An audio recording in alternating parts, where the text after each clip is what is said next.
I think we're all really excited about the garden shaft. Craig, why the garden shaft? What interests you about it? The water sample had gold in it. To you guys who said the Oak Island treasure was merely a myth and a waste of time, it's time to eat those words.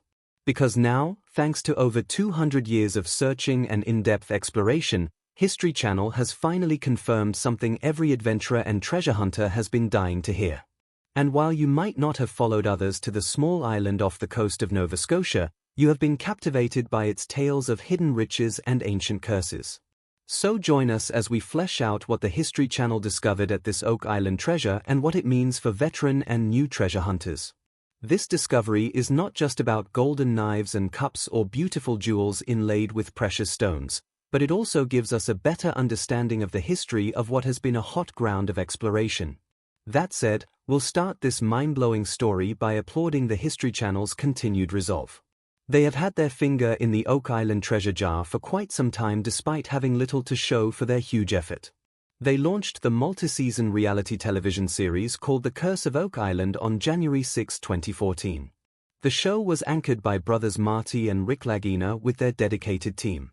They went with their cameras and fans got to tag along for the journey. Using modern technology, the brothers and their team began their search on the island for treasure. They spent countless hours digging, analyzing, and theorizing about the legendary treasure. And within the first season of their show, fans were introduced to areas of interest like the Money Pit, Nolan's Cross, the Hatch, and the Swamp. While some were hopeful that the team would be rewarded for their effort, others believed that fans would be greatly disappointed. And you can understand why people thought this after over 200 years of searching.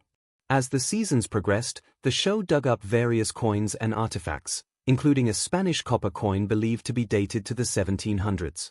Amongst other things, they found a supposed 12th century manuscript, a Rotoli garnet brooch that was almost 500 years old, and a piece of sheepskin parchment with markings that looked like medieval text on it. The lack of a wholesale treasure after a couple of seasons began to frustrate some fans, and this led to speculations that the show was a hoax. There were those who didn't think the show was to blame, believing that there was treasure at some point, but it had already been found a long time ago, and it was never reported. Despite the backlash, The Curse of Oak Island continued into its 12th season and had quite a number of spin-offs before it was temporarily paused. That was until the History Channel confirmed shocking findings that sent shockwaves through the entire treasure hunting community. The first find had been aptly named the Money Pit. The crew had sent a sonar scanner down borehole L15, and the images it sent from about 140 feet deep were of a huge void. Initially, the team thought it would be weird if this were a natural cave, but a closer look at the displays from the sonar scanner showed that there was no way this was a cave. The images had a massive linear cavity with distinct well-defined walls. This was obviously an artificial construction. While the team was theorizing on what it could be and how monumental this discovery was, something was happening on another part of the island. The second find was from what the team had thought was a naturally occurring swamp on the island. Thanks to a ground-penetrating radar, the state-of-the-art conductivity survey had lit up as it scanned the swamp, showing that something of high metallic content was underneath.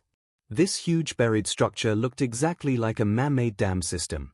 But was a dam doing here? The team took a peek at their research notes and recalled a controversial theory that Fred Nolan, a researcher, had proposed. He had stated then that Oak Island was once two separate islands. Quite a number of people disagreed with him at the time, but with the radar showing an artificial dam now, it confirmed that it had been built to create the swamp, thereby merging two islands into one.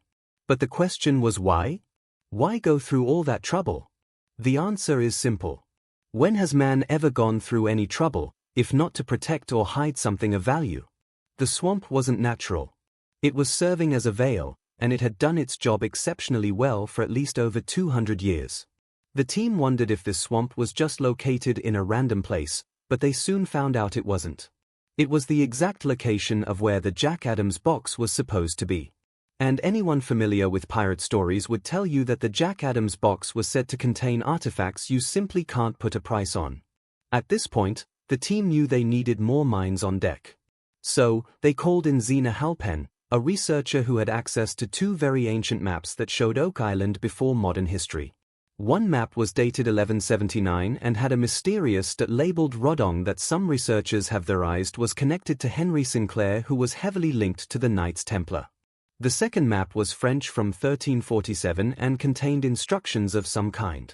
With two important maps in hand, the team needed a way forward, and all it took was a stroke of genius. They decided to compare these old maps to the island's current layout. Simple idea, but brilliant. They overlay Xena's ancient maps onto modern high-resolution satellite images of Oak Island, and the old map lined up almost perfectly with the island's borders and features. And then it was seen, clear as day. Located right near Dave Blankenship's house, it was an obvious bright spot on both the old map and the new satellite image. Fortunately, the area where Dave lived was also part of the location under serious scrutiny. Dave himself had lived all his life in treasure hunting. His dad, Dan Blankenship, was a treasure seeker on Oak Island for nearly 5 decades and was responsible for drilling borehole 10X. He had reportedly dived to the bottom of the deepest shaft on the island. Dave had been helping his father on the island since the 70s and was one of only 3 permanent inhabitants of Oak Island. The clear, bright spot on both maps was shaped like a circle. Without wasting time, the team hurried to Dave's house. They soon discovered that the spot was a door. A heavily corroded hatch specifically. After centuries, for the first time, a door was found. The team took out the metal detectors and began to sweep the area. The detectors soon began to buzz to confirming that indeed there was something underground. There was nothing holding the crew back. They opened the hatch and a set of stone steps unrolled into a dark space. As they descended the stairs, they couldn't help but pay attention to the moss that had been undisturbed for hundreds of years. The steps went straight down into a long corridor that kept twisting as they moved forward. Eventually, it gave way to a large room that quite big with a high arch ceiling. The walls were covered in strange markings and symbols. The team immediately understood that this was clearly an important room or even sacred. In the center of the room was a big stone table and there were a number of things on it. There were several small, intricately carved wooden chests and old colored scrolls. The team was shocked beyond, as you would expect. But that shock soon took another step higher when they saw the cup coin holding old gold coins that shine despite the dust. After the group recovered from that, they noticed that the symbols carved into the chest on the table matched the ones on the walls. Taking another look at the walls, they realized that there was another doorway that was sealed shut with a huge solid stone slab. This door was so heavy that it took both humans and machines to move it slightly out of position. And when they managed to get past it, they were shocked by what they saw. The room they entered was a smaller one than the one they had left, and its walls were lined with wooden shelves, and on those shelves sat dozens upon dozens of small, intricately carved boxes like the ones they had seen on the table in the bigger room. The team started to look inside these beautiful ancient boxes, and inside were ancient scrolls with strange writings. In some boxes were tools used for navigation that the team could swear were not supposed to exist at the time. The people who built these rooms and placed these objects there existed. This was a library of information long lost and forgotten, a treasure trove of historical artifacts that was so important that someone had gone through so much difficulty and work to hide them. Whether for protection or preservation from the world, the team of the Curse of Oak Island had come upon things that the treasure hunting community and honestly everyone knows would change the way we look at a number of things. Some insiders suggest that what has been found could rewrite the history books. Even experts agree that the findings may include artifacts that provide insight into the island's past, possibly linking it to historical figures and events.